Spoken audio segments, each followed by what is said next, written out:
Hi అండి. Winter సీజన్లో ఈ 3 పరికరాలు చిన్నపిల్లల ఇంట్లో కంపల్సరీ ఉండాలండి.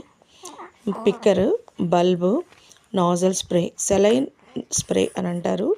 Nozzle spray.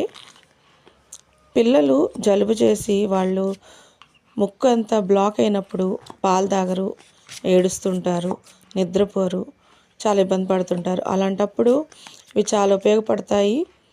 ముఖ్యంగా సెలైన్ నాజల్ స్ప్రే, అందులో సాల్ట్ ఉంటుందండి, సోడియం క్లోరైడ్, కెమికల్ ఉండదు. మా పీడియాట్రిషియన్ రికమెండ్ చేశారు.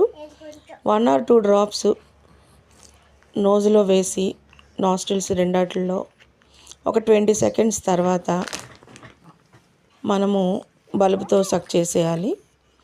చూడండి, సోడియం క్లోరైడ్, దాంట్లో కెమికల్ ఉండదు కాబట్టి చిన్నపిల్లలకి యూజ్ చేయొచ్చు. బల్బుతోటి నాస్ట్రిల్స్ క్లీన్ చేయడం వల్ల ముక్కులో ఉన్న మ్యూకస్ అంతా క్లియర్ అయిపోయి వాళ్ళు శ్వాస చక్కగా తీసుకోగలుగుతారు. అప్పుడు వాళ్ళు హ్యాపీగా ఉంటారు. నిమ్ము ఎప్పుడైతే ముక్కులోంచి లంగ్స్లోకి వెళ్ళిపోతుందో అది నిమోనియాగా మారుతుంది. కాబట్టి ముందుగానే ముక్కుని క్లియర్ చేసుకోవాలి. అదేవిధంగా పిక్ చేయడానికి పిక్కర్, అదిగోండి, ఎండిపోయిన మ్యూకస్ని పిక్ చేయొచ్చు. బాల్తో పడుకోబెట్టడం వల్ల పిల్లలకి ఆక్సిజన్ బాగా తీసుకుని ఊపిరి బాగా ఆడుతుంది. లేదా చిన్నపిల్లలు అయితే సైడ్కి పడుకోబెట్టవచ్చండి. అదేవిధంగా స్నానం చేసిన తర్వాత కూడా ఈ బల్బుతోటి నాస్ట్రిల్స్ క్లియర్ చేయడం వల్ల చాలా పిల్లలు ఫ్రీగా రిలీఫ్ పొందుతారు.